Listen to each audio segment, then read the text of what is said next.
Hello, hello, hello, and welcome to the Rag Company Podcast. Oh, yeah. This is main show number 64, and to my right, Levi. Yeah, buddy. Gates, and to my left, Anthony. Hey, hey, hey. Fisher. Oh, yeah. feels good. All right, and I'm Dane Hennen, but you already knew that. Yeah, that's Yeah, right. we do. So, anyway, guys, we had a lot This is happen our over the last week. Well, we've weekend. had a lot Yeah. happen, and this is also our last week before SEMA. We Like, are we leave on Friday, cramming. folks. Like, we leave Yeah. in, like, it's Monday today.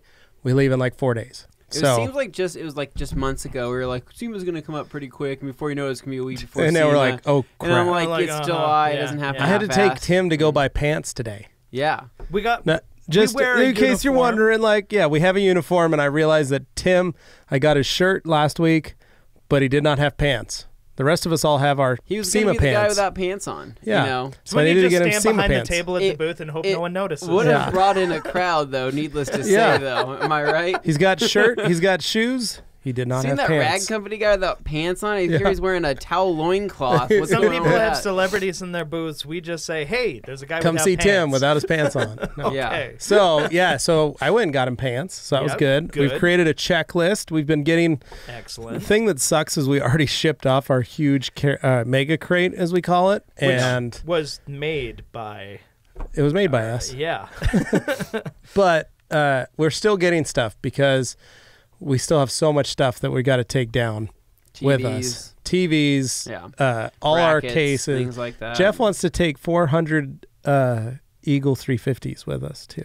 Like I said, we're taking 2 cars. I know you don't So, think that right now, but... I understand it's that. gonna Just be just 2 vehicles. someone's gonna have to carry 4 cases of Eagle 350s. So I this think- is yeah. guys, to give you an example, this is actually what always happens. So we always have this plan in our head on everything we're going to carry. And John, right? John's the only one with the straight head on his body. He says, "Hey guys, everything that you need needs to go in this crate. Does everybody have everything?" We say, "Yes." And then it Nope. ships and out. then I walked around again the second time and said, "Crate's closing up. Yep. Everything needs to be put in it." And all of us said, like, you guys had an excuse. There was like shipping delays. shipping delays, like Well, certain things weren't available That, yet, and and then we all the do electronic not stuff wanna- wasn't going. We don't want to Yeah. put cameras Right. inside of that at So all. on Dane and Tim's side, everything that was in the crate needed to be in the crate was in the crate. On Anthony and I's side, everything that was in the crate is in the crate. Jeff. On Jeff's side, nothing. He was like, a week later, he was like, "Oh, I really wanted to put some towels in there," and we're like, "We asked you to put towels in there." He's like, "Well, the I didn't master know." of the last minute edition. Yeah. Yeah, That's he. his So- yeah. We'll probably be taking the trailer down Yeah. with stuff in it. Oh man. It's just going to keep adding up. Let's so not. we will. So we'll see what we are able to accomplish. I've got a checklist that I've made. Yeah. So we're going to go through and knock stuff off the list. A lot of people, when they go to SEMA, they fly to SEMA. If they're working for a company, it's usually like a bigger company, and they've Well, got, there's a you know, logistics team that already handles this and there's sends like it a already whole down. separate thing. They take care of it, and they just send their reps, and it's all taken care of for them. When you're a company our size, like we're mom and pop shop, We're all doing it. you're doing Yeah. everything yourself. Yeah, we're setting up our booth this So, year. We're doing a bunch of Yeah. stuff. So and I mean, last year was one thing, but this year our booth got this bit is a lot bigger. Our booth's way bigger this year. Yeah. So Very true. we're going to be working our butts off, getting everything put together. So we've got a checklist we got to get through.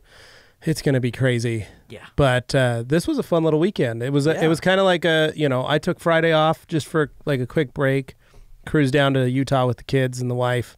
But we had fun. We had David Patterson here. Yeah. Yes, we and did. Andrew, who works for Lake Country. He's our West Coast rep. It So was the two of very them. brief, but it was great to get a chance to meet Andrew and just to have David, in the Yeah. place again. It's always cool having Yeah. him here. He's a chill guy. Yeah, it was fun. They brought the new polisher, so we got Yes. to, or at least a prototype of it, Yeah. and so we got to look at one of them. We have a detox cast where they actually show that off coming out tomorrow. Nice. So I've got that on the schedule. Very cool. That'll be Yeah. cool. And then Anthony, you sold the, you were able to sell the Elantra this week. I That did. was nice. Wow, there's a lot that went on this weekend. I mean, I guess I'll start off this time. 'Kay. So basically, David Patterson was here on Thursday. Yep. Friday was a pretty low key day for us here. I mean, Well, I was Calm gone. before the storm. wasn't a lot that went on.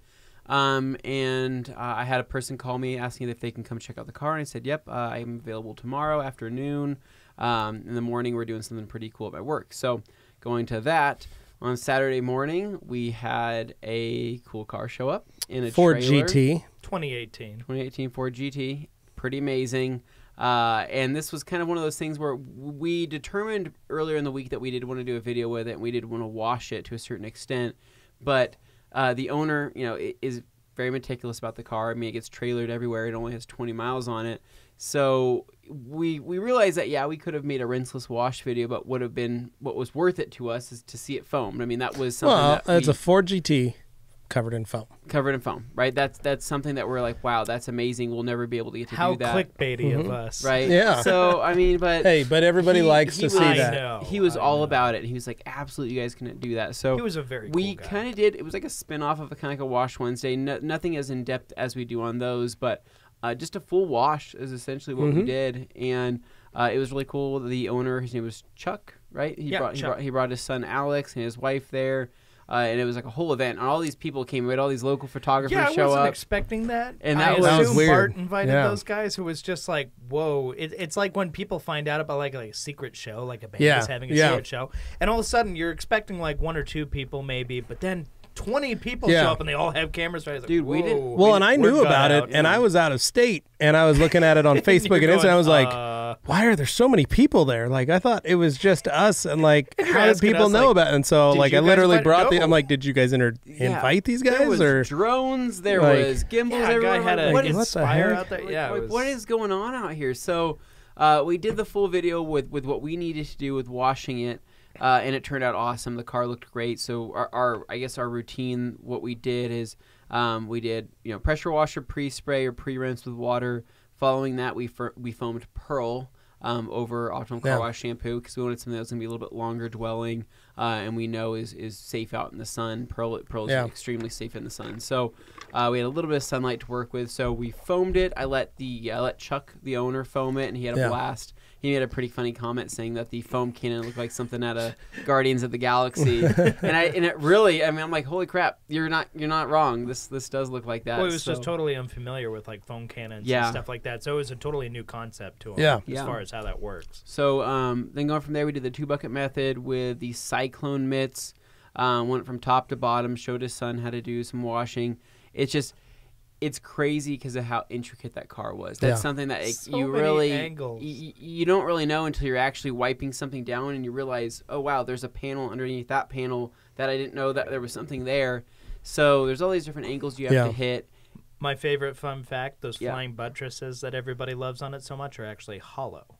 Air transfers through them. They're not just, it's a cool fun fact. Yeah. Anyway. It is really cool. So, it's just a beautiful car. So we basically did that, rinsed it off, and then we had, which are actually something we needed to invest in. I was telling Jeff about this. We need a very powerful blower because the blower we were using was Bart's blower from the studio. Well, Flex is supposed to be bringing one. Correct. Creating one at SEMA. Yeah. Correct. So we might be getting our hands on one of those. The blower that we had was just a little cobalt blower, and it did okay. It removed most of the major water, but it's the stuff that was in the cracks and crevices still need to be blown out. So we blew it off the best we could, dried it with Pluffles, went back over it with Eagle 600s and applied a heavy coat of bead maker to it. And it looked awesome. I mean, the bead maker really added that pop. And the owner truly looked back and said, wow, I didn't think it could look any better than what it already did before. And I was like, you would be surprised. The thing hasn't been detailed either. Yeah. But it was dusty when we got it. It was dusty, but I did examine the paint. I was very surprised that it was swirl free. Well, it was delivered at the Boise Roadster show. It was delivered like a week before, and they said, don't wash it. The paint's still fresh on it when they delivered it to him, and he literally got it off the truck and put it in the show. So that was the spring. It was pretty cool though, but you can tell that it's like it only has 20 miles on it. It's not really getting driven. I mean, even driving it from this side of the parking lot to the other side was like half a mile, not even a quarter of a mile. We're like sitting like, oh my gosh, it's actually being driven that far because it was so. I mean, the tire still had the nibs on it. It still had the little color markings on it. It was just that new. which is crazy to me because I'm like, you think you'd want to go. Well, and what's wild with that? You think you'd want to go rip on this. That car is how much equity that guy has in it now. Yeah, like it's that insane. car's not gonna depreciate. If it does at all, it's not gonna be much, and it's gonna come back up again anyway because it's such a limited because nobody edition. can get them. That's why you can want them, but you literally cannot get them. It's not a thing. Well, when he got it delivered, he got an offer for $1.7 million on it, and he goes, "No, I like my relationship with Ford too much to jeopardize that." Yeah. So he's going to hold on to it until like a trailer business, right? It's a RV company. Company. Yeah, so he sells RVs. Because his license plate said hard work, and he was kind of telling the story a little bit. It was cool to hear him kind of explain how he came about, getting the car, because it was different than a lot of people you hear, like, oh, they were only giving them to influencers and like really big famous people and all this different stuff. So hear all those stories, but here's a guy who just worked really hard, had the money to do it. RV and trailers. He had the money, but he wasn't like a big known person or anything. So he was one of the lucky few selected by Ford to do that. And because it was a little slower on the production side, they actually gave him like some stuff that other people maybe didn't necessarily get. Which was kind of cool. He was explaining to you about the VIN, for example. Yeah, so basically, because he had applied for that vehicle in 2017, and they kind of allocated it or however they were going to do it, but it wasn't until 2018 that they gave him the green light that it actually was going to go through. So now they had this model that was technically built in 2017 as a 2018 model, and they were like, which year and which model number do you want it to have? And they asked him, and he's like, what models do you have available for 2018? He's like, well, I'd like one. Yeah, and he's like, do you have one? And like, no, we don't have one. And he's like, okay, so I'll take 10. And so so his was number 10. So pretty cool though, and it was a really cool story. Really humble guy, super nice, super open to everything, and that was just something I really appreciated, because I was telling Nate, our web guy here, that if it was me in some company that I didn't really know very well, said, hey, can we foam your vehicle and do this whole video on it, I would be pretty hesitant. But I think that through talking to Bart and through talking to Jeff, he felt confident in us being able to do it, and him being able to help too probably felt good as well, rather than just me doing involving him in the process. But so we finished up with that. I know you got some after shots in the studio, and then I had to run. I had to go back home to meet time crunched to meet this buyer for this car. Well, I mean, guys, to give you an idea, I put the Katie's Elantra up for sale last week, so it had been up on the market for officially like 5 days, 7 days, 6 days or something like that, and I had gotten a couple hits on it, but it was mainly from just Kelly Blue Book buyers trying to buy me in at a very low price. And I was kind of getting discouraged, because I was thinking to myself, this is a lot harder to sell this car than I thought, because, I'm competing with all these other people around that similar with price. New cars off the lot, pretty much. People can go, I can just get a new one. Yeah, for like $18,000, spend $4,000 more, or however you want to argue that. But it was just hard for me, because I'm sitting there like, how do I do this?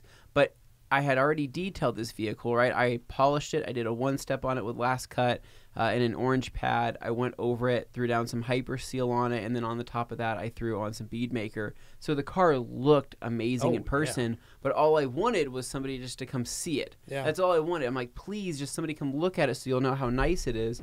So this guy that contacted me, this was like my first chance to actually show it to somebody in person. I was like, please, like I need this. So I told these guys, I'm like, I'm getting out of here at 12. I'm not missing this opportunity. I need to be able to sell this car. If it didn't sell, I was going to give you so much crap. So I rushed home, gave it another quick vacuum, just made sure it looked clean, wiped down a couple things, and I was like, okay, I think it's ready. So I pulled it out front, and it was the best case scenario, because I was telling Katie my ideal way to sell this car would be like a dad looking to buy his daughter a car for college or high school, something that's reliable and nice. Right.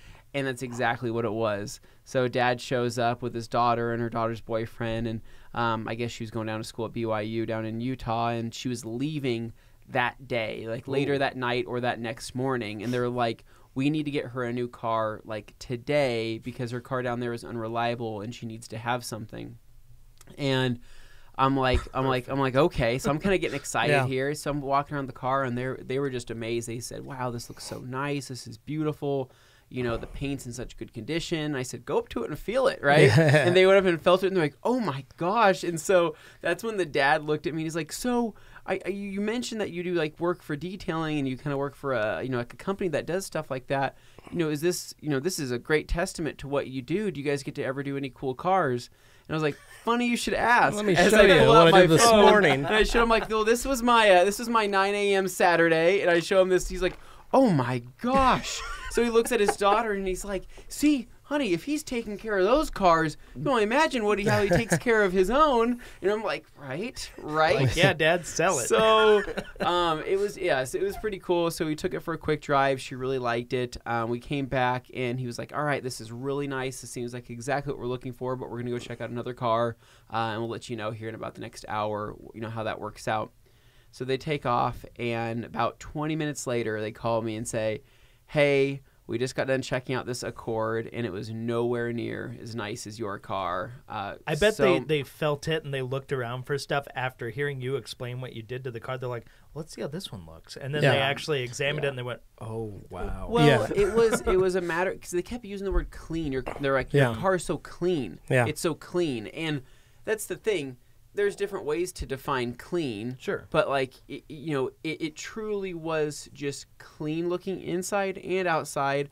Did I do a concourse level detail inside? No, I did not. I literally wiped some panels down. I didn't perfectly clean the glass, but the outside was polished. It looked good. People wouldn't have been able to tell the difference. But it was just like the first impression. It looks clean. So they basically said, hey, how close can you get us to this price? And I said, I can kind of work with you here. How about we do this deal? And so I talked him into this deal.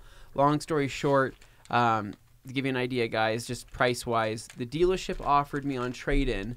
They offered me and came in low at $10,500. They said, that's what we can give you for this car. On a 16? On a 2017. 17 with 19,000 miles, right? Yeah. And it's basically a limited. Like, it's the nice it's got all the premium stuff on it. And I'm like, yeah, that's not going to happen. But what's sad is that Katie, God bless her heart, she doesn't know all about cars and all about, value and things like that. So she looks at me and she's like, should we just take the loss? Is this something that we should just do?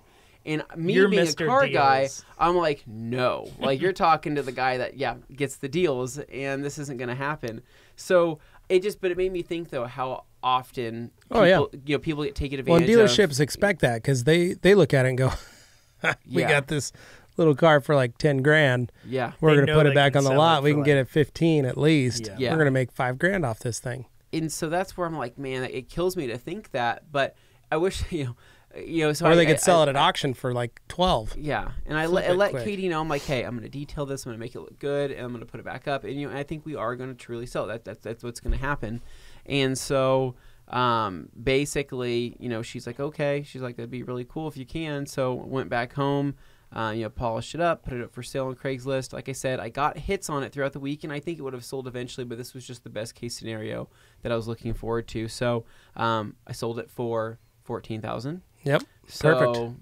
That's a lot more than $10,800, right? Yep. And I was asking $14,500. I would have loved to have gotten $14,500 for it because realistically, it was blue booking from anywhere from $14,000 to like $15,500. Yeah. And I was like, you know what? I'm not going to get super greedy with this. It seemed like a well-deserving family. So we made it happen.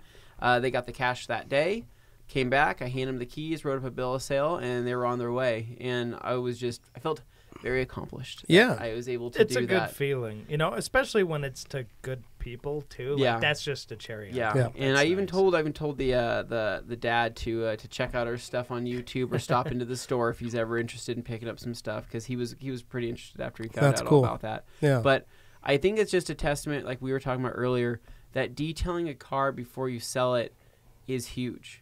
Well, and like we were saying, they went to look at another car. Yeah. And who's to say that person only ran it through a car wash, like took it to the Mr. Car Wash, paid the $20 for the full service vacuum and windows, and to them they thought, yeah, it's clean. But you went above and beyond it. You didn't go that much more. No. But you went more than the other person to the point that you're able to bring in that top dollar. Added to where those customers go, oh. And a lot of people don't even understand that, like, just spending that $100 or $200 or $300 on a car before you sell it can net you Yeah. thousands of dollars. Lots of people, yeah, they'll scoff at like $500 for a detail. Ugh, I can't do that. That's a lot of money, man. Can't I just go over to this guy who does it for $50? Well, you get what you pay for a lot of times, and in this case, yeah, you're absolutely right. You're gonna potentially make thousands on the deal if it, really makes a big difference between what else is out there. Yeah, because a lot of other people aren't trying that hard, frankly. If you just think put a about little your extra effort Volvo, it goes a long way. Your Volvo, that kid kept it clean. It was an extremely rare model. It caught my eye, but it wasn't clean. No, he had stains and dirty carpets and scratches all over the paint. But he kept it washed and vacuumed when you picked it up. Which meant I actually, being in this line of work, I know what I'm looking at now. So when I talked with him, I was like, well, you're asking this much, and I'm not trying to beat you up on price here, but realistically, this thing books for this, and you've got a tear in the seat here, and there's stains here, and there's all kinds of swirling here. It's all stuff we could deal with, but I'm just going to be real with you. You're able to negotiate. This is what I'm willing to negotiate offer. with him. And it came from a place of, I was being genuine with him. I wasn't trying to be that. You know the guys on Craigslist, you get the text, the flaky guy who's just like, well, the thing you're asking $500 for, will you take $50? Well, the other thing was you took great photos. Yeah. You took good photos and had a good write-up, and that helps a lot as well. Well, let's be fair. He rolled it into the studio. We joked about that. We were like, so I basically what he didn't put those on Craigslist. I didn't put those on Craigslist. I took photos in the studio as kind of like a joke thing. I put those up on Facebook, and of course I didn't get one hit because those photos, it looks fake. Yeah, it looks like fake. A dealer from across the country, like you get those ads. Yeah. I went home. But the pictures in front of your house were great. In front of my house, nice fall day, took pictures there. Yeah. And it's just getting getting good angles. It's making sure there's good lighting on it. And then the write-up is also really important. There's so many people that write those for sale ads that say, 1999 Buick for sale, blah, blah, blah, 50,000 miles, whatever it is, runs good. Has good brakes, BREAKS. Yeah. Or you get the people who are like hyper aggressive in their posts, like, no low ballers, I know what I have. And they're like screaming at you in the ad, and you're like, I haven't even met Call you me, yet, no dude. spam, no scams. I know they probably had bad experiences before, but when you write that kind of stuff in an ad, it makes me not want to buy from you. Yeah. So anyway, needless to say, but that was good. I wrote up a good one. I'm glad that sold. What did I do on Sunday? Sunday was just was that yesterday? Yeah, yesterday. Yeah. Oh crap! Oh yeah, you went out with the guys. Yesterday, yeah. So our week has flown by. Went out and did some. Yeah, I don't even know what days or what. So I basically went out and took some photos of my car. Met a new local photographer that actually watches our stuff. I guess he's come to the store before, but I just couldn't really recall him. So it was kind of cool hanging out with him. Other than that, though, it was just a pretty low key day. That's what I did. Sorry. I washed the Evo in the garage with rinseless wash. And that's you did the video. I wanted to touch up on this. So I did my... God, I don't even know how many rinseless washes I've done on that. Let's say 52. Let's just say, sure. Let's just say So something. it's been a year. Yeah. In a year and a half, Once a week. It's been over a year and a half since I coated the car, right? Since it was corrected and coated. And since then, I've been doing a rinseless wash every other week or once a week. So 50 could be about right. Yeah. So out of all those rinseless washes I've done, I thought I've never seen somebody do this before, and I really wanted to prove the point. So on the Obsessed Garage group on Facebook, I made a video of me. I finished up with my wash. Everything is done. I grabbed my Scan Grip light. I went over the entire car, showing that I have yet to put in a swirl, a scratch, a mar, anything like that into the paint. Out of all those washes, since it's been coated over a year and a half ago. You gave all the angles, too. I mean, you were all around I explained everything on what I did, my process, and how I do it. But, it's just... My biggest point of that was for the people that either don't believe in it or are on the fence about it. They're not sure, because there's so many people that believe that they need to spend all this money to create this detailing arsenal to be able to wash their vehicle safely, right? They'll buy all the fancy stuff, all the soaps, all the pressure washers, all the buckets, all these things, right? And you know what? It's fun. I get that. It's fun, and I like it, and I also like that stuff. But is it necessary? No, it's not necessary. I mean, you need a bucket, handful of decent towels, some products, some O&R. An IK, and you're good. And I mean... for some, there's like this dogma attached to you have to use foam. If you don't, you're just hurting your car. No, you know, that kind of thing. And those guys will swear up and down, use a rinseless wash. Oh, you're scratching your car, man. Definitely scratching your car. It's like, they don't understand the technology behind. No. Chances are they've never actually used it. They just took an anecdote and went, yeah, that sounds right. And then they're like, I just want to reconfirm and my beliefs that foam is the only answer, and I can't stand knowing that there's something else out there that I don't like. No, Dane, Dane, you can obviously see this really gets up Dane's sleeve. But people like that annoy me. It's the thing that people don't realize, that pH balanced car wash soaps are not going to emulsify dirt. Those are going to provide lubrication of the surface. They're not really going to eat at anything. That's not what it's designed to do. It's designed to sit onto the clear coat, try to break up some of that dirt upon just providing lubrication, but it's not sitting there eating it away. Whereas with O&R, it truly is encapsulating that dirt and will begin emulsifying. Well, O&R cleans better than soap. It does. Yeah. And because again, soap, right, will leave behind a film. It will leave behind something behind, especially if you're not rinsing it completely. Unless it's Optimum car wash soap, and then it doesn't. Yeah, right. So it's got polymers. it's got I don't actually. Got polymers. It probably doesn't. Actually doesn't. I don't think it does at all. But Matt has used it, and he said that. And he, even though he likes using the Atom stuff, he washed once with the Optimum stuff on his video, and he was like, "Whoa! It actually there's nothing on the surface. It actually cleans really well." It is really nice, but there's just so much science behind the polymer technology that I didn't understand when I first started using it. I really didn't. I was a hater. I was a disbeliever, and then I started believing in it because I have compared panels where I've pre-rinsed with O&R versus I pre-rinsed with foam, and there really just isn't a big difference. Now, if we were foaming Dawn dish soap, right? Yeah. Then you bet it's going to do something. Yep. That's got degreasers in it. It's going to break down some major stuff. But we're not foaming that. We're foaming pH balanced car wash soaps. Most people are car washing with Adam's car wash soap, or they're using Optimum, or they're using whatever they want to use, Griot's or whatever snow foam they want to use.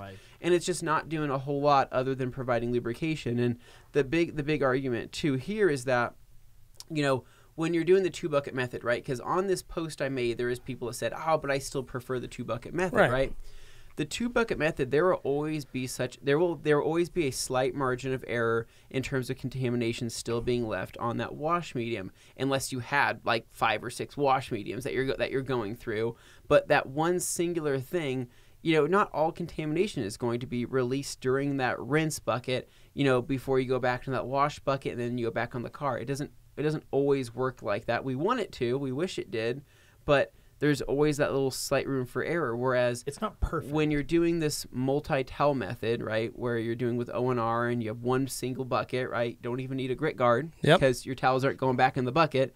You're pulling each individual towel out after it's been soaking in the O&R and not introducing that towel back into that bucket. One of the things people don't understand, the reason I always tell people is the value of the grit guard with O&R is to stop you from touching the bottom of the bucket. That's all. Yeah. It's not, keeping dirt at the bottom or pulling, allowing the dirt to come up. Like O&R in and of itself will pull dirt to the bottom of the bucket and keep it at the bottom of the bucket. Correct. Yeah. So you don't need to worry about every time you're sticking your hand in that you're swirling it around. Yeah. It's Zwitter ionic. It's chemically going to hold it at the bottom. But what that means is you're going to have a sludge at the bottom. Sludge. Yep, and if you stick your towel all the way down and you touch the bottom, you're going to pull that sludge up. Because the microfiber is going to grab it. Yeah, you should see some of our buckets that sit with O&R after a heavy wash that we leave for a while. Oh, yeah. It becomes a film that sits at the bottom, and it's nasty. But if you pull the liquid from the top, it's still clean. It's crazy. Yeah.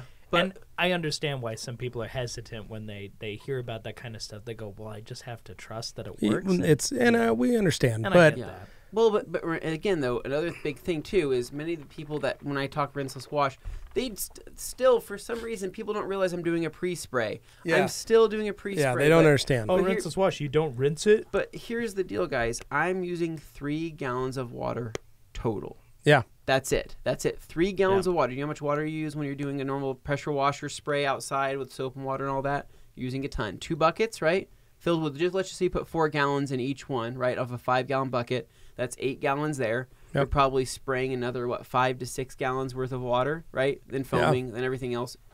Who knows, right? I use about a gallon to do both. to do both your what? Just sedans. Just Camry and the Elantra. So, yeah. So I mean, you can get away with a because lot. I don't pre-spray all the time. Okay, so I'm a pre-sprayer guy, and so I do 1 gallon inside my sprayer, and then I do 2 gallons inside my bucket there. But then I fill that bucket with, like I said, 6 to 7 equal 500s. I pull one out at a time, fold it into eighths, and wash my entire vehicle and wipe down. Dedicating each towel to each particular panel or size, and then that towel is not reintroduced into that bucket. Now, once all those towels are out of the bucket, right, I still have almost 1.5 gallons, if not 1 gallon left of solution there, to where now what I can do... your wheels, you can do tires, you can do jams. I can put my grit guard into my bucket, grab my brushes, grab anything I want to need for my wheels, my jams, and all of that, and start knocking that out, and then simply just dry the car, blow dry it, do whatever I want to do. But it's just... I wanted to prove a point because I haven't seen anybody take, truly take a Scan Grip Light to a vehicle they've been washing a certain way for 1.5 years. And honestly, I wouldn't feel comfortable doing that with the Civic that I soap and water wash with a 2 bucket. I wouldn't do that because I know the second I take a light to that, I'm going to cringe and know that it's swirled and there's going to be some marring or towel marks or whatever on it. Whereas this method I've yet to see anything. And it's one of those things I check after every wash, and by now it has now been long enough to where I'm proud of saying, holy crap, it's been over 1.5 years. Yeah. And I'm finally proud of this. It's not like a wash or 2 washes or 3 washes. It's countless washes at this point. Yeah. So I did that, made a post, check it out on Obsessed Garage Facebook group. You'll see what I'm talking about. You can see the video. So what did you do, Levi? What Dane do? Mine's a long one. Okay. Oh, yeah, yours is a long one. Dane worked. Dane, how long were you here on Saturday? Let's just ask that question. Not that long after we finished the GT. I mean, it was a good time and all. So you got a little afternoon action. Yeah. No, it was good. Liz was down in Salt Lake City for a concert. She went to go see Yeah. So lady's gone. Yeah, Dane's she went off rocking the house by himself. So what I did was I cleaned up the yard and I got the dog a bath. Nice. Oh, you gave that dog. Did you brush her? Oh, I brushed her, took her to the self-serve dog wash. Yeah. Did you take her to the dog wash? Yeah. That was always fun. I always enjoyed doing that. She doesn't like getting washed that much, but once she's clean, she's happy. So, yeah. By the way, guys, if you don't know, she's a Pyrenees Red Heeler mix, and she's pretty big. She's big and really she's hairy. Fluffy, so she's a big girl. She takes a while to dry off, but she's also very nice, though. And she's very sweet. Oh, she's sweet. She's a very nice dog. She used to come to the store a lot, but the problem was every time someone walked in, she'd just run. She'd bolt out the door. It's not that she doesn't want to be near you guys. It's just that she enjoys playing and running away, and then she'll come back way later. Except she was running up a busy street. Yeah. Yeah, we didn't want wasn't good. Yeah, it was not fun. Like, I'd literally walk in and then this big, huge dog would come in. I'm like, oh, hi, Callie. Oh, and she just she's fast. She pushes you through the door and then she's gone. You're like, Dane, your dog just ran away. Yeah. That's the 5th time this week. Dang it, as he runs out. And then I have to run, and that's not good. Yeah. And then 30 minutes later, Dane comes back with her. He's like, oh. I'm not in my old fighting shape. I should really trim down a bit more. We bring her to work again, and you can start chasing her again. Oh, so. Man. So that was pretty much my weekend. There was just like working around the house, taking the dog for a wash, that kind of staying thing, and it was just nice, low key. I mean, the most fun, of course, was the Ford GT wash and all that stuff. So that was really cool, and I got all the after shots in the studio. Yeah, and I'll probably get that video put together maybe in time to release it at the end of this week while we're away or something like that. Maybe make that happen. That might be kind of cool. And if not, we'll have it when we come back. We might have another video this week as well. We'll see. Yeah, so we'll see. There's a little something in the works there, possibly. But that will definitely not be released until after we're back. But I did want to say, just while it's my turn here, I was so excited to see people, really take after that Wash Wednesday we released. Yeah, that was rad. Holy cow. People loved it. The response has been awesome. Morgan did awesome. Yeah. The whole thing. The editing really was great. Dane, you did a good job with all those shots. I was like, holy cow. Yeah, Dane, if you guys haven't seen this video, Dane killed it. I'm telling you right now, if you haven't watched it, just go ahead and watch it, and have fun. Yeah, it was rad. I do think the amount of foam we used, since we were talking about conserving water earlier, I think it would constitute a war crime. It would. There was a lot of foam. But it was for the fun effect. When in Rome, when in foam. And I'll just say, you know, because this is something that comes up. But on a serious note, this is something that comes up. It's hard in the detailing industry. Anytime you introduce a female into a video, there's you know, annoying comments remarks. where you're just kind of looking like, really, remarks, dude, really, come on. And of course, you deal with those, whatever. But just like I was really happy in how we had a video. She really likes detailing. Like anybody who doubted that, you got to meet her. She really liked detailing. And she does it on her own time, too. It's not just in the video. It's not for the sake of that. But it was just really cool to see somebody like her who was really into her car, really just into that culture that she had set up with that.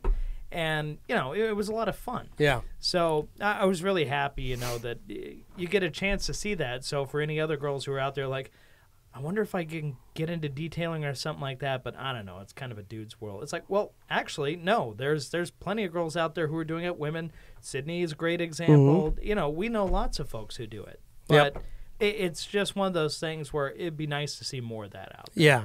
Yeah, I agree. It's one of those things that, like, anybody can do it. Yeah. I don't know why it's just been mostly men-dominated, but, I mean, anybody can clean a car. I'm sorry, your parts don't determine your ability to work on a car. No, so, not at all. Yeah. No, I mean, especially the people that don't have any. Yeah. What? Yeah. Just kidding. Noted. All right. So anyway. I had a crazy weekend. Yeah, like I said, we drove down to Utah Thursday night, right after work. My wife and I used to do that all the time. We'd leave Thursday night after work and then do a 3-day weekend before we had kids. Then we had kids and we tried it. Doesn't really work that well. No. Kids don't like to travel when their schedule's off, when their time's off, all that stuff. So we haven't done a Thursday night or Friday night blast down to Utah in a long time. So my kids, we kind of prepped them for it. We thought, well, we can do this. So we did it, and they did great. Nice. They slept in the car, which was good. They watched some movies. They were very happy. But we, on our way down south of Salt Lake, either south of Salt Lake or north of Salt Lake, I was driving. Now, to all of you that are wondering, I was doing 90 the whole way. I mean, as you do in Utah, right? I mean, well, they all drive like that. So let me just put it this way. Boise to Utah is 80. Speed limit's 80. Yeah. So easy to do 90. Yeah. I mean, 10 over, you don't stick out. 10 over is piece of cake. So you're doing 90 miles an hour down there. So already that's awesome.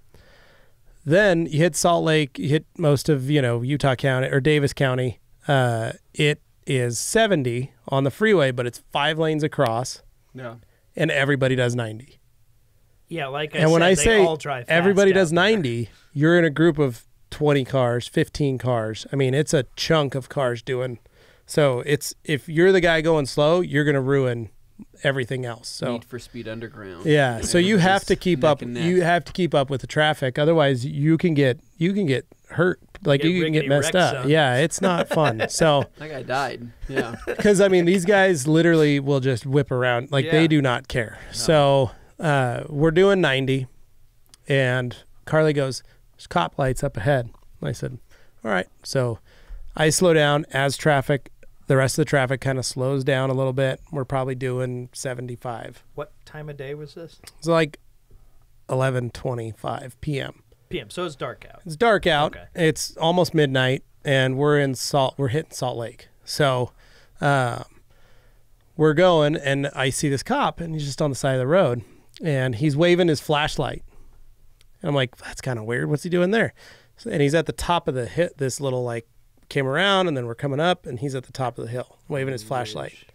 We come over the ridge, and there's 10 pallets strewn across 5 lanes of traffic. Oh, boy.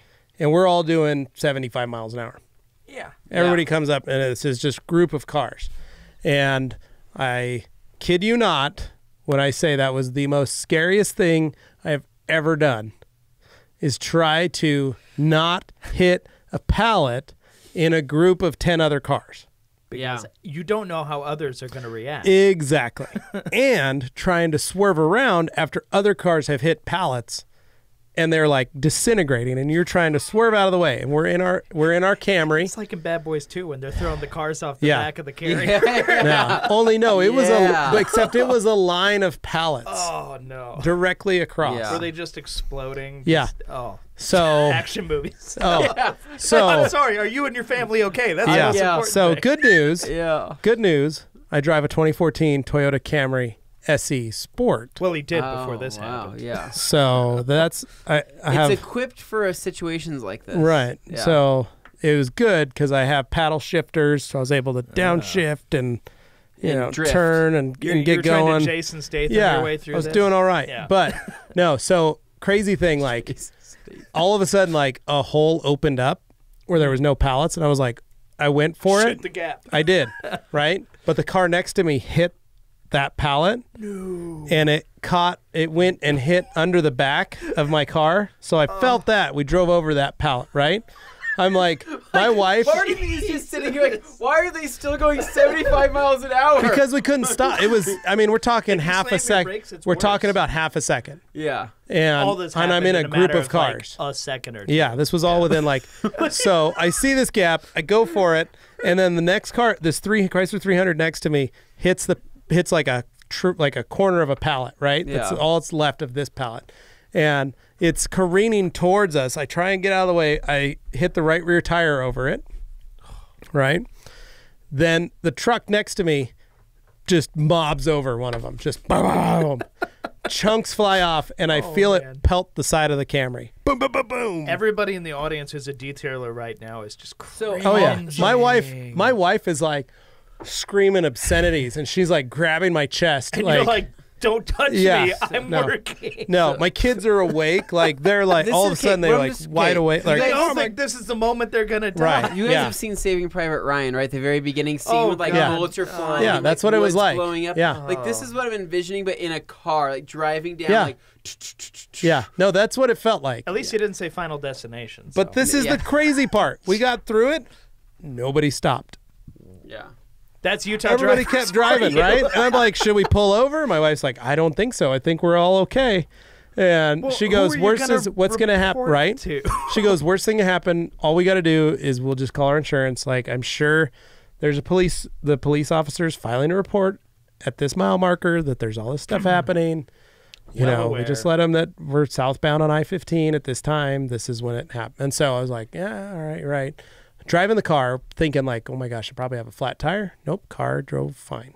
You showed me a picture of your tire. It looked like it came so close to gouging. A chunk taken out of the rubber. It just took a straight, just like somebody keys a car, but to your tire. A chunk taken out. So I basically, the next morning we woke up.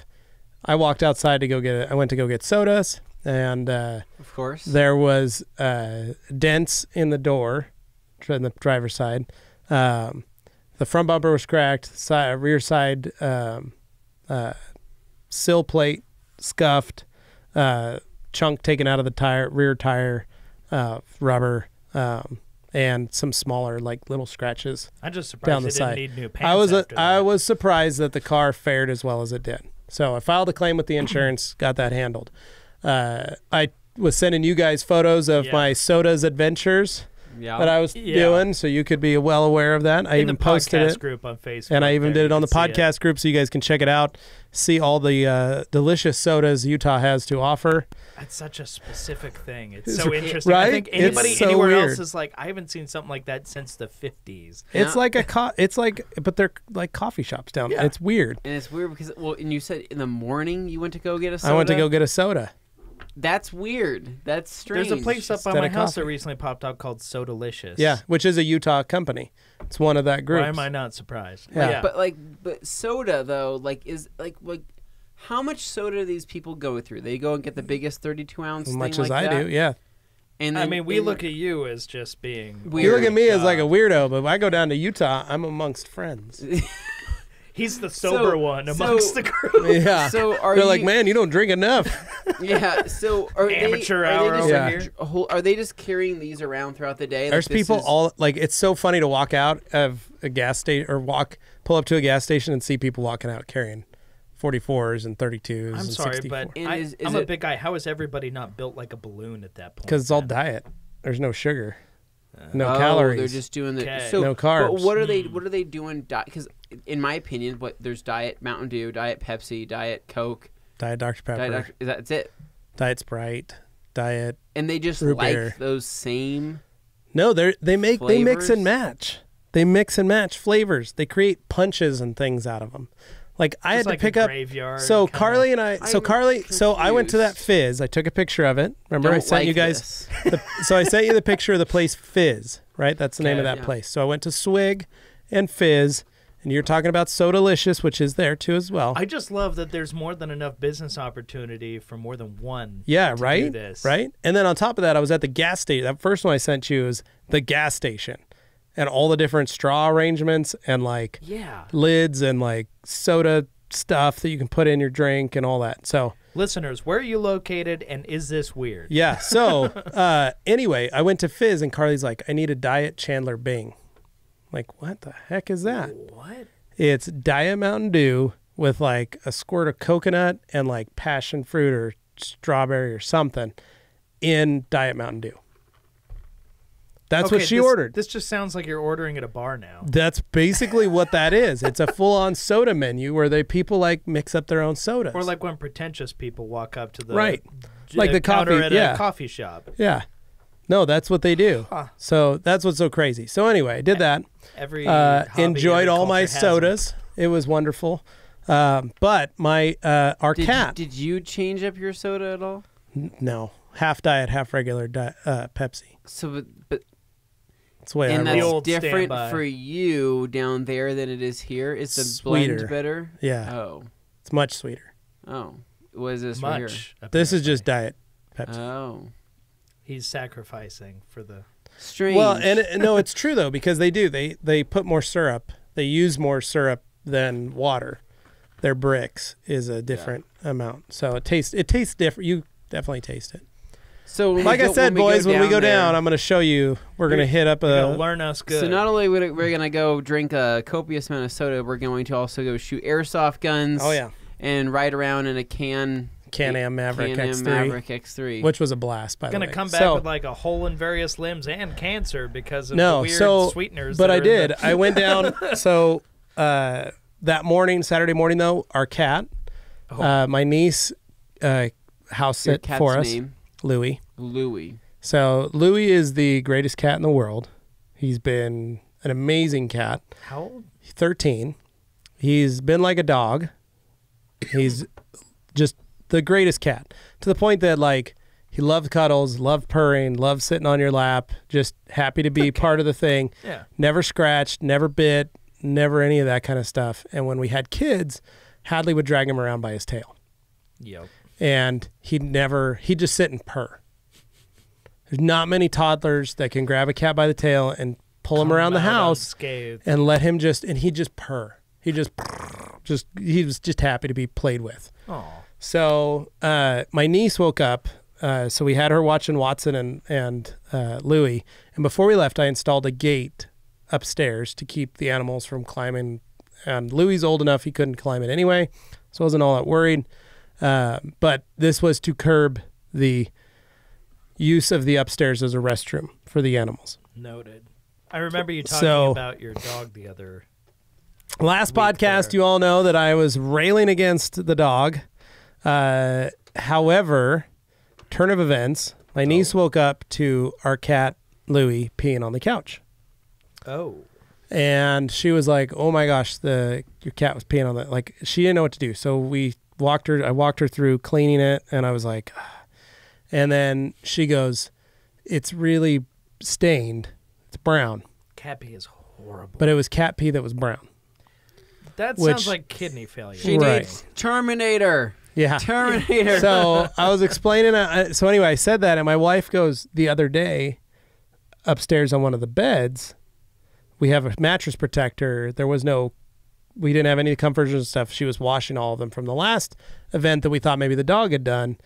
There was brown-ish urine on that bed. Uh-huh. And my wife, Augie, said like, "Oh, it's soda." No kidding. So we put two things together. I was like, Watson can't jump on that bed. Watson's not the one peeing. Louie's peeing. I asked her, where's the spot on the couch? It's the same spot that was peed on a couple weeks ago.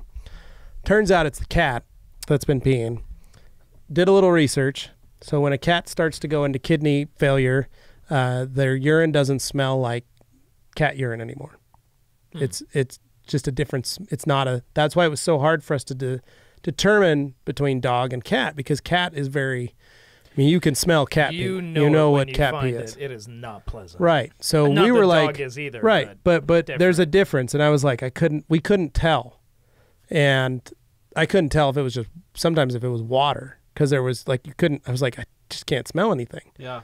So, long story short, we found out that it was cat pee, and that the cat was in kidney failure. So I called the Pound.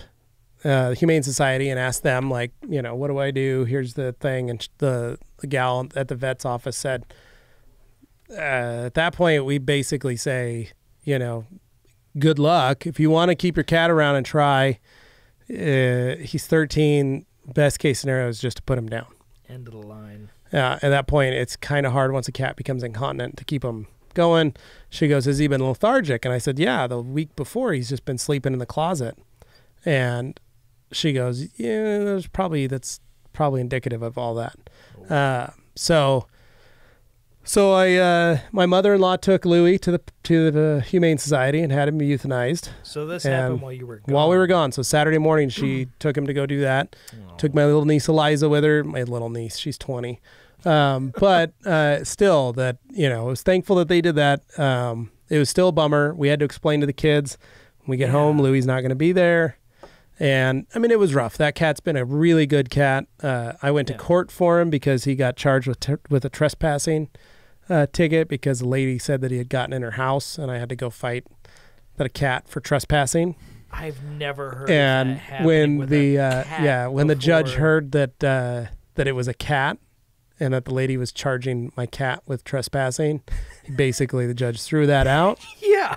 So the judge was like, can't, like, it's an animal. You can determine letting it no, in and or she was out. like, she goes, well, they need to do a better job teaching their cat not to go in my yard. And the judge was like, I don't know anybody that's ever taught a cat ever. Have you heard the colloquialism herding cats? Yeah. Because there's a reason that exists. It doesn't happen. So really, so he was a good cat. So one of our kitty boys, as we called him, he was a good cat. So Louie's going to be missed. So we did that.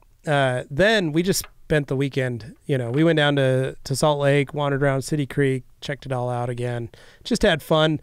They've got birds down there now and Lime, the little scooters. Yep, I called it, remember? Yeah, so they're in Boise. They started Friday, this last weekend. They started in Boise on Friday, and they have been in Utah. There are people in the mall at City Creek riding them through the mall. Oh, wow. I was like, you're not supposed to do that. Like, they were walking out of Nordstrom's with them. The mall's kind of like outdoor-indoor. It's an outdoor-indoor mall, but it's like, it doesn't make sense. So there were like people riding them around. Well, there's no rules. It's GTA with those things. Well, and people for those of you everywhere. guys that are wondering about this outdoor mall in Utah, City Creek, have you been there? I've been there. It is dope. Anthony, it is one of those things you got to check out. So what they did was there was a part of downtown Salt Lake that was kind of rough around the edges. It was right next to Temple Square. Spoiler alert, they gentrified it. Yeah, so it was rough. I mean, it was abandoned buildings. It was but it was a cool area and prime real estate right in the center of downtown. They basically took 2-3 city blocks, gutted the buildings, kept the buildings. Yeah, it's got and the facades. The look outside, yeah. But the alleyways between the buildings became the inside of the mall, so to speak. And all the stores and the storefronts, so it's a mall. It's clever. But what's crazy is you're technically in an alley, but you're in a mall. So there's a single story and a second story, and then above that, they rented out all the rest of the buildings. They converted them all into apartment complexes and penthouses and all kinds of cool. So it's a really neat place. And then they ran a creek through the center of it. With fish, and I mean, it's beautiful. But they got all the mall, like a normal mall, to come in and shops and stuff. So it's a cool place to check out. City Creek is, and so we did that, and then hung out. My brother-in-law's got that Maverick or Can-Am Maverick X3. Fun.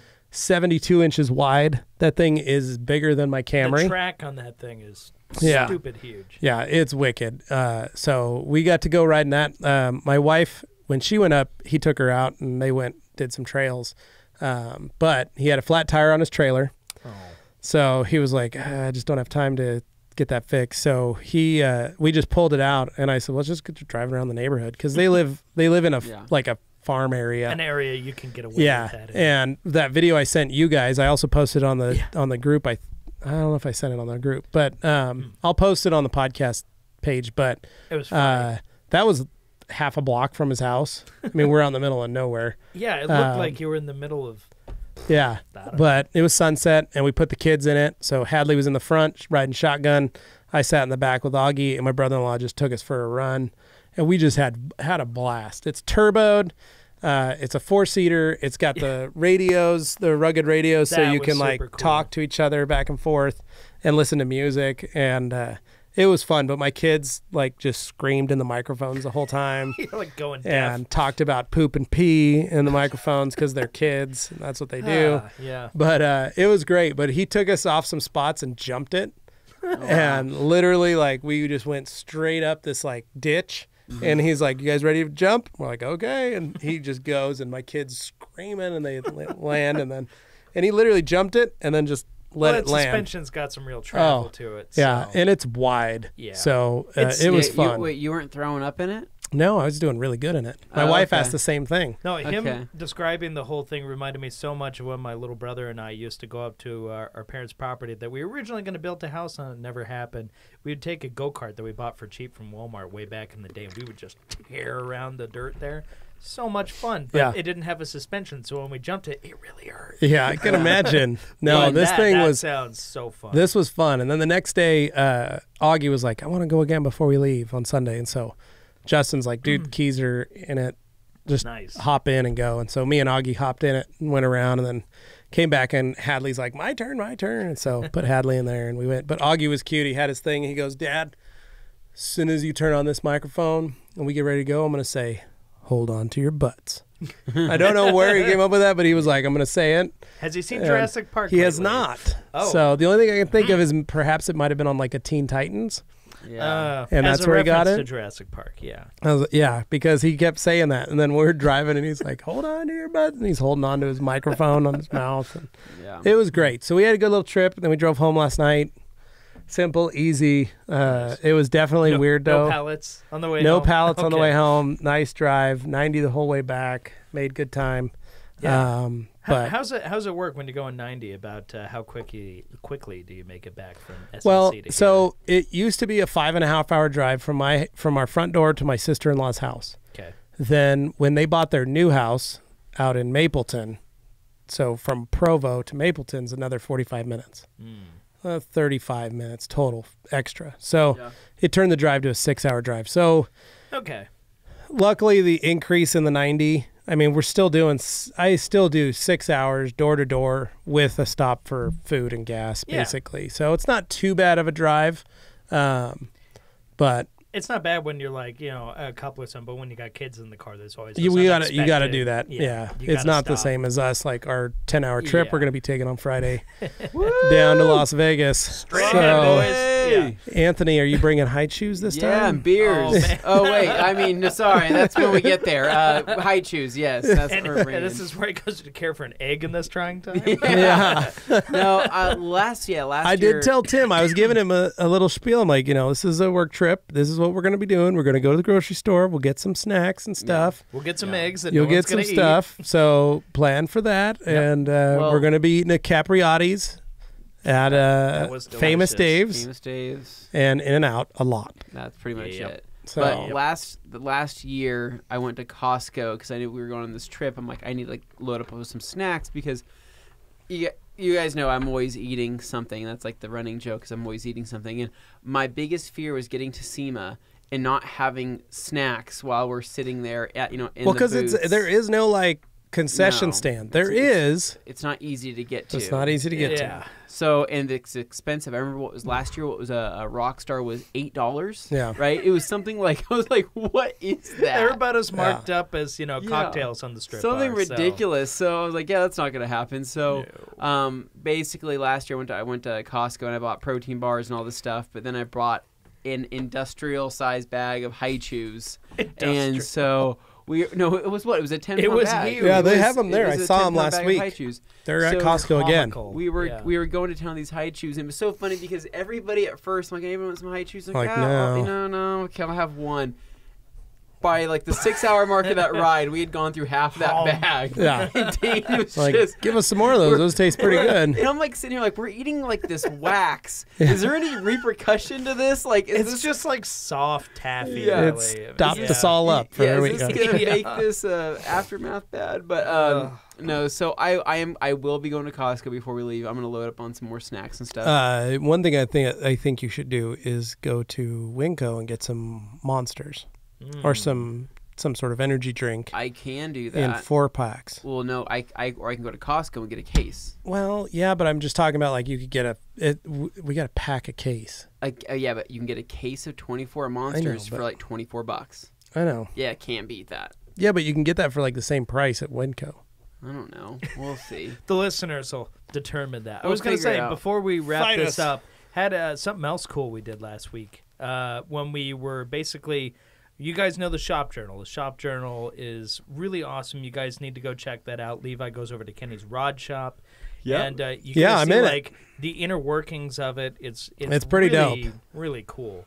But you're in some of them. I'm in it. Some of them. But it's like your show. You're the main part of it. But what we found was, if we basically make it so we've got the muscle retro side and then we've also got like a tuner side, it would be kind of neat to offer, some of the both flavors basically. Yeah. And then basically that audience, you got some crossover. Well, and that's kind of the goal of the Shop Journal in and of itself, is that it's a shop journal. It doesn't matter if it's a hot rod shop, if it's an import shop, it's a shop. So a body shop, if it's... Last week we basically went on a little fact-finding mission. Did a Shop Journal... kind of how to. Yeah, basically just kind of getting a feel for the shop that we may potentially be interested in. But Anthony can kind of explain how we even found it. Yeah, so it's called Trax Customs, and it's kind of it's a new shop, to Boise in this newer location. And so what it is, it's owned by a guy named Travis and his brother Ryan. So Travis Etchhart is what his name is, I believe his last name. So he's been doing, custom lighting. For cars. So he's been doing lighting, airbags, everything. He's been doing that for years and years out of his garage. And then his brother Ryan is a master mechanic, and they wanted to open up their own shops because previously they were in their own garages doing everything separately. And nice garages. Yeah. And they were doing business out of there. Yeah, they were doing their high-end work. Their stuff's amazing. They do some. You see their lighting on SEMA trucks and stuff. Like they'll build literally just a light, like a headlight kit for a truck that's going to SEMA. Yeah, and you're like, they'll show it on their page, and it's the most wicked light setup. Yeah, that they built, and each one is a handmade one-off creation. Yeah, they're making this stuff. It's just insane. Yeah, so he's really talented guys. So they finally got a legitimate shop. That's over off of Meridian Road and kind of near. I live right by it. It's easy. It's Meridian. It's right off the freeway exit, and so they've made this shop here to where it truly is. I don't know how to describe this. It's multiple companies in one, right? So you have Travis doing the electrical side of things. You got Ryan doing the suspension, doing the engine work, doing superchargers, all of that kind of stuff. On the other side of things, they have 2 lifts in the garage with all of the tire mounting, balancing, all the things that they would need. The building that is connected to it next door is kind of like a middle building there. Yeah, that hallway with a garage door. Yeah, so that's Steve Warren of Garage Slick, and so Steve is doing wrap, vinyl, PPF, all of that, and he's the one that did PPF on the front on the 4Runner, which I got done last week. Too. And he did my front tint on my windows, which is how you wound up there in the first place. Which is yeah. So I because he has gone to several of our clinics. Yeah, Steve's been to a lot of them, and he's a good guy. Learned a ton. He's really got a cool car. And I contacted him I'm like, hey, would you want to work out a deal? I really want to get some PPF done on the 4Runner, and he was like, bring it over, let's get it done. So I got the basically a 3/4 hood, partial fenders, and then full front bumper wrapped along with the rear bumper in PPF, and I was super happy with how it turned out. But as I was there dropping off the car, I'm like, can I look around this place? And he's like, oh, please do. So start walking around. So they have a full showroom in the front, right? Beautiful showroom. It's pretty cool. Enough to fit probably 6, 7 really nice cars. They have a whole wheel wall on the back there with all wood paneling. It used to be an old Mastercraft boat building. Yeah. So it has all the old previous boating kind of feel to it. Where's the building at? Over off of Meridian Road. You know where like KFC and Taco Bell that building. In the island, it's across the old Snake River truck. Yeah, STP truck. Yeah. Snake River Truck Performance was in that building. Mastercraft Boats was in that. Yeah, tons of shops have been in that building. Yeah. It's a cool building. So but what they did is, so the downstairs being the showroom, they spray painted this whole wall. They did all of this, but then the upstairs, it's like a bungalow for brigade, like wake surfboards and stuff like that. So when you look upstairs, it's like a tiki hut. It's like a Costa Rican surf shop. And it's exactly what it is. Like you walk upstairs, it's got music playing. They've got shirts, hats, boards, all this stuff. And it's just got this really cool feel to it. It's a really authentic feel, though. It's not like a really corporate, super polished thing. It's got more of a loose, like, somebody put this together. It feels like the real thing if you've ever been to one. So it's one of the only shops I've been to locally that feels like a destination spot that you would want to just come hang out at. Like if you're like, oh, I got my friends working there, I'm gonna go say what's up, and go hang out and just be a fly on the wall, because that shop is so cool and those guys are so open and transparent with everything that they're doing. Like Steve, for example, had a GTR in his bay, right? But in the front of the store, they had the convertible 240SX.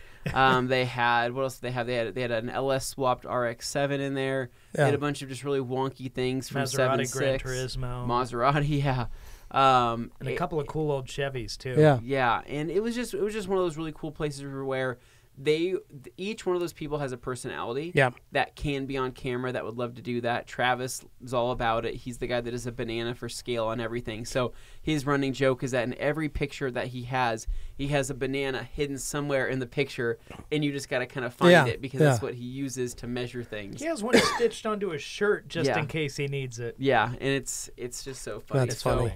That'll be a future destination. But we might end up incorporating that into the larger so you need to go over there and check it out. It's pretty that sounds rad. I love the posts and the live video you guys did from there. That was pretty rad. Yeah. Speaking of cool buildings, when I was in Utah, my brother-in-law's Utah Air Guns building. You guys can check out their YouTube channel, Utah Air Guns. You can check out their Facebook page, Utah Air Guns. This place is crazy. Yeah. So the building, they just finally put their sign up. They're open for business. You can stop in and check them out. You can buy their stuff online. But this building used to be a pawn shop, right? Okay. The owner of the pawn shop was one of those crazy doomsday preppers. Oh, fun. Oh, those are the best. Yeah. So my brother-in-law bought the building, and one of the perks was there's a full shooting range for guns downstairs in the basement. Nice. And so my brother-in-law's like, sweet. Now I have an actual range to shoot at anytime I want. And my brother-in-law loves guns. Then upstairs, there was a spot that he was able to build to shoot air guns.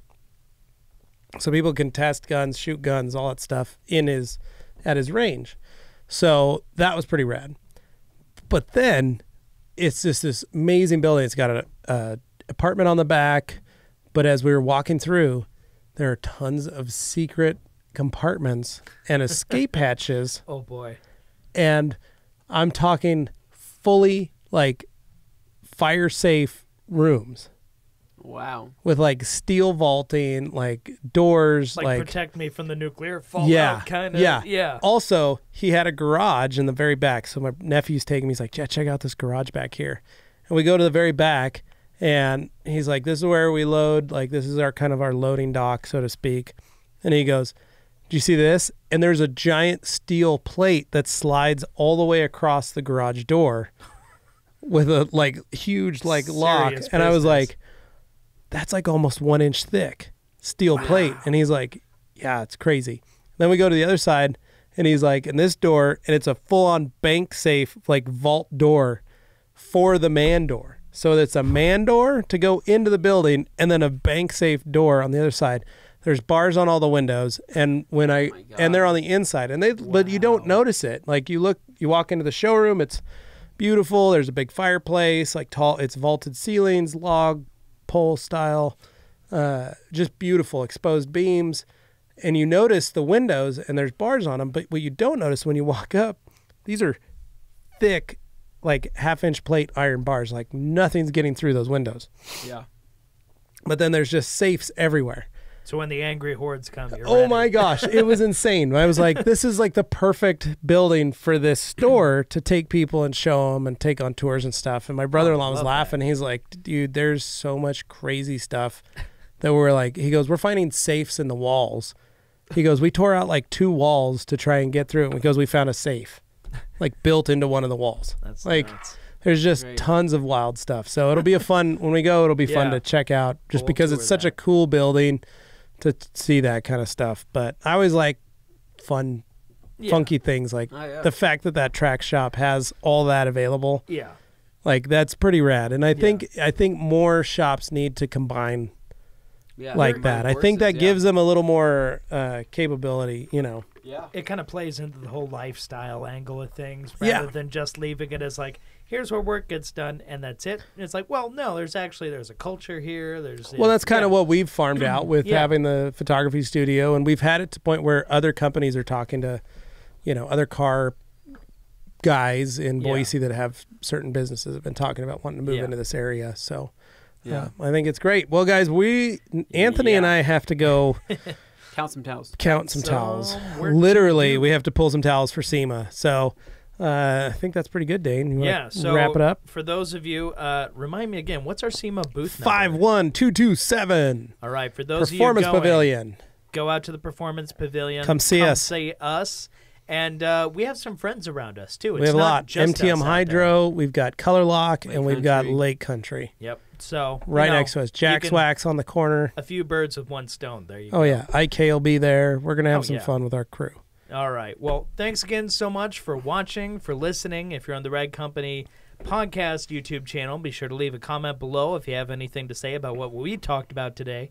And as always, thank you. But what I really want to say thank you for is all the people who have been leaving new reviews. Yeah, that's been awesome. And new, like ratings and stuff. Super cool. So if you go on to iTunes and you do that, we really appreciate it because that puts us in front of more eyeballs, in front of more ear holes for people. So that is really... More drink holes for Pepsi. Well, and on that note, we'll catch you later. See you guys.